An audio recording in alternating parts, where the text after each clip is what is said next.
when you were a child. Your parents were always telling you to keep your eyes open and to view the world. But as any kid knows, you see a lot of things with your imagination. In Dr. Seuss's And to Think That I Saw It on Mulberry Street, we learn about little Marco, a typical little boy. And when Marco views the world the way he sees it, his imagination tends to run away. I'm Kenzie, and here's a story of how a plain horse and wagon on Mulberry Street grows into a story that no one can beat. All the long way to school and all the way back, I've looked and I've kept careful track. But all that I've noticed, except my own feet, was a horse and wagon on Mulberry Street. That's nothing to tell of. That won't do, of course. Just a broken down wagon that's drawn by a horse. That can't be my story. That's only a start.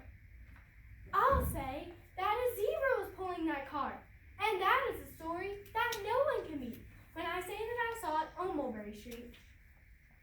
Yes, the zebra is fine, but I think it's a shame such a marvelous beast with a cart that's so tame.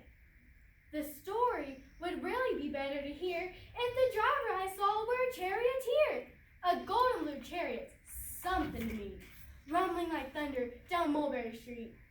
No, won't do it all. A zebra's too small. A reindeer is better. He's fast and he's fleet, and he looked mighty smart on old Mulberry Street. Hold on a minute. There's something wrong. A reindeer hates the way it feels to pull a thing that runs on wheels. He'd be much happier instead if he could pull a fancy sled. A reindeer and sleigh. Say, anyone could think of that. Jack or Fred or Joe or Nat, say even Jane could think of that. But it isn't too late to make one little change. A sleigh and an elephant. There's something strange. I'll pick one with plenty of power and size. A blue one with plenty of fun in his eyes. And then, just to give him a little more tone, have a raw hall with rubies perched high on a throne. Say, that makes a story that no one can beat when I say that I saw it on Mulberry Street. But now, I don't know. It still doesn't seem right. An elephant pulling a thing that's so light would whip it around in the air like a kite. But he looks simply grand with a great big brass band. A band that's so good should have someone to hear it, but it's going so fast that it's hard to keep near it. I'll put on a trailer. I know they won't mind if a man sits and listens while hitched on behind. But now, is it fair? Is it fair what I've done? I'll bet those wagons weigh more than a ton. That's really too heavy a load for one beast. I'll give him some helpers. He needs two at least. But now, what worries me is this.